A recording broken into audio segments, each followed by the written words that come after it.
Keberhasilan operasi Yuliana dan Yuliani bisa dibilang satu-satunya operasi kembar siam kraniopagus pertama yang berhasil menyelamatkan kedua bayi sejak tahun 1920. Biasanya bayi yang selamat hanya salah satu saja.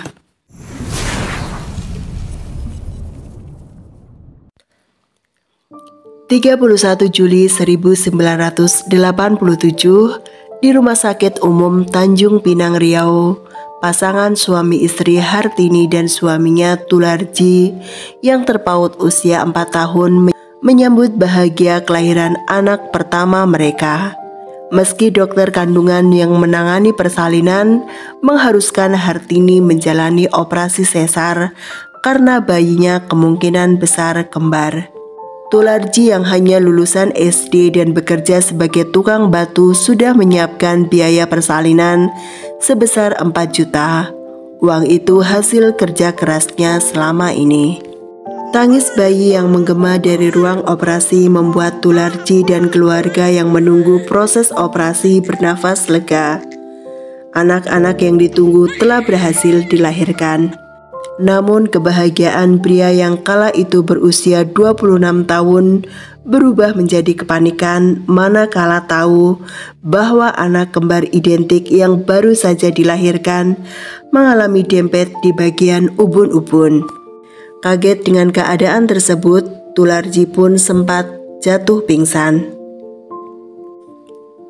Kondisi si kembar pun dirahasiakan dari Hartini yang kala itu sedang dalam proses pemulihan pasca operasi. Wanita berusia 21 tahun itu tidak diberitahu keadaan anaknya. Ia hanya heran mengapa saat itu di sekitar ruangan ia dirawat, sering banyak orang yang ternyata penasaran ingin melihat kondisi bayi siam yang baru ia lahirkan. Hartini juga merasa heran setiap kali ia ingin mengintip ruangan perawatan bayi-bayi, perawat buru-buru menutup tirai jendela. Pada suaminya ia mengungkapkan keheranannya, namun Tularji menenangkan bahwa itu tidak masalah. Anak Hartini sudah dibawa pulang dan dirawat keluarga. Pada akhirnya dokter kandungan yang mengoperasi Hartini memberitahukan kondisi bayi yang baru ia lahirkan. Meski sempat kaget, namun pada akhirnya Hartini berlapang dada menerima takdir yang telah digariskan. Meski kekalutan tentang nasib anak-anaknya tentu ada, jika dibiarkan tentu mereka hanya akan bisa tergeletak. Karena ubun-ubun yang bersatu tak memungkinkan mereka untuk berdiri sekalipun. Namun jika dipisahkan tentu diperlukan biaya yang tidak sedikit. Sedangkan Tularji hanya tukang batu yang tak bisa menghasilkan banyak uang dalam waktu yang cepat untuk biaya operasi.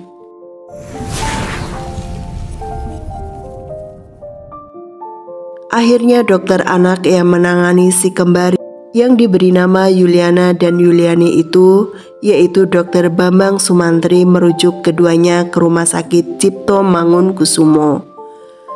Biaya pemberangkatan ke Jakarta ditanggung oleh Pemprov Riau. Di usia 2 bulan, si kembar yang disapa Ana dan Ani itu pun diberangkatkan ke Jakarta.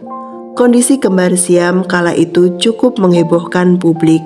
Berita keduanya kerap menjadi headline surat kabar nasional dan TV nasional.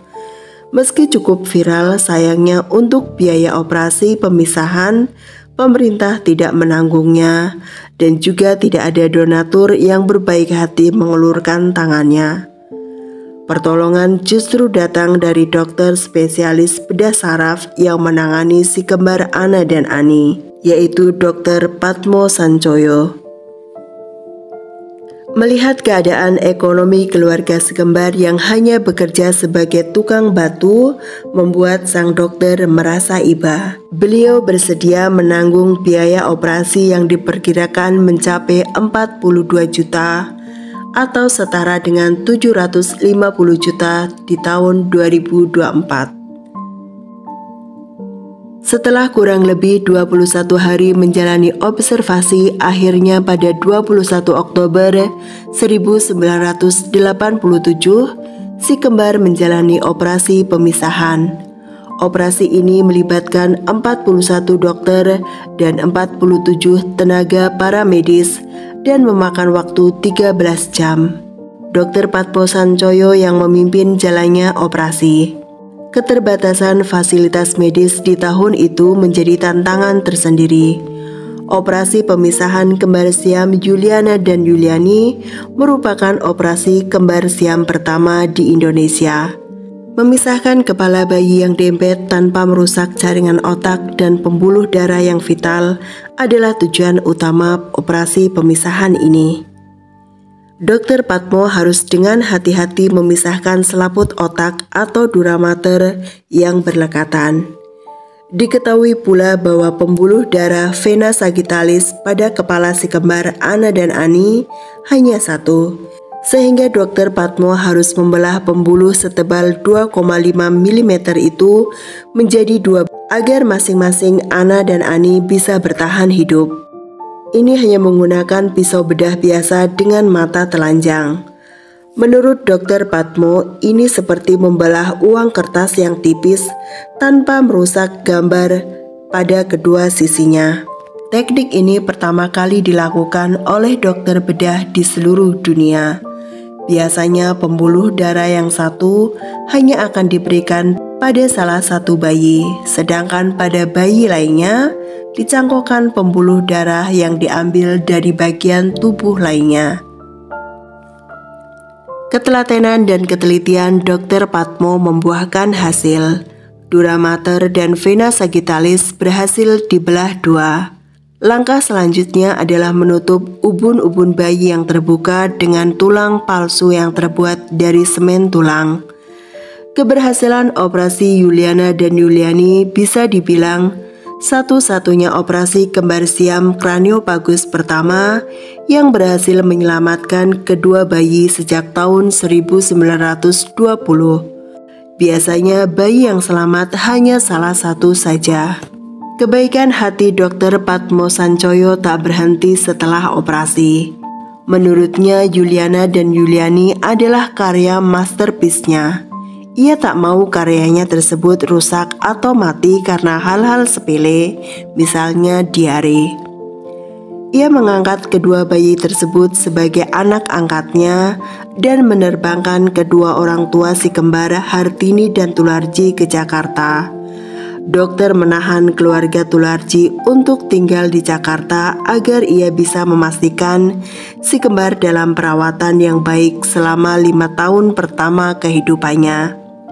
Sang dokter mensupport kebutuhan nutrisi si kembar. Tak hanya itu, Dr. Patmo pun mencarikan rumah untuk mereka tempati, serta memberi modal pada Tularji untuk membuka usaha kecil-kecilan demi bertahan hidup di Jakarta.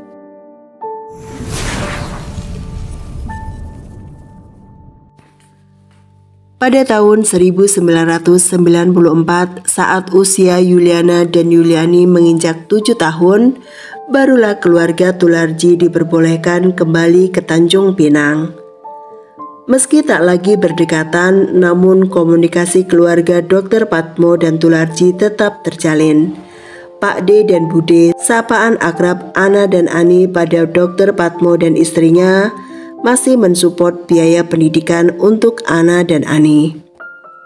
Ana dan Ani juga kerap melaporkan perkembangan pendidikan mereka dengan mengirimkan hasil rapot dan prestasi lainnya.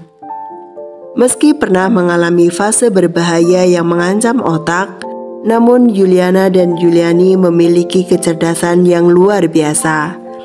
Saat ini Yuliana telah menyelesaikan program doktor nutrisi dan makanan dengan IPK 4,0 dan lulus cum laude dari Institut Pertanian Bogor.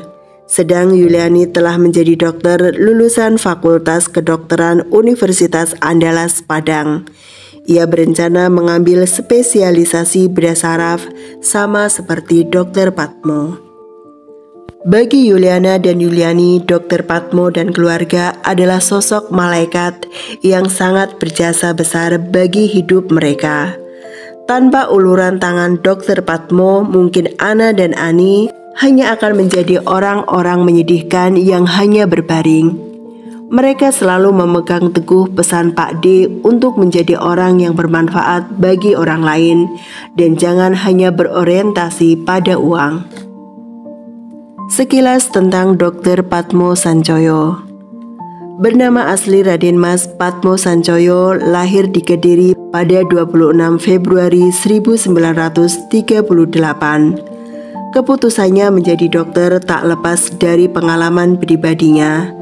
Saat berusia 6 bulan, ia menderita infeksi jamur di telinganya dan wajah bagian kanan yang menyebabkan kelumpuhan otot wajah sebelah kanan. Kondisi ini disebut sebagai kelumpuhan saraf otak 7 tipe perifer. Hal ini mendorongnya untuk menjadi dokter bedah saraf agar bisa menolong orang yang memerlukan pertolongan terkait bedah saraf. Pada tahun 1963 di usia 25 tahun, ia lulus pendidikan dokter FKUI dan pada tahun 1969 lulus pendidikan keahlian bedah saraf Universitas Groningen, Belanda. Ia terkenal sebagai dokter yang dermawan dan bersahaja. Ia tak segan untuk menggratiskan biaya pengobatan pasiennya. Dr. Patmo menikahi Thea Tarik, seorang gadis asal Sulawesi Utara yang merupakan lulusan administrasi bisnis Universitas McGill, Kanada. Thea sangat memahami perjuangan sang suami. Wanita itu tak keberatan untuk menggelontorkan uang pribadinya demi mendukung kemurahan hati suaminya. Semoga ada banyak sosok seperti Dr. Patmo yang bisa menjadi malaikat tak bersayap bagi kaum papa.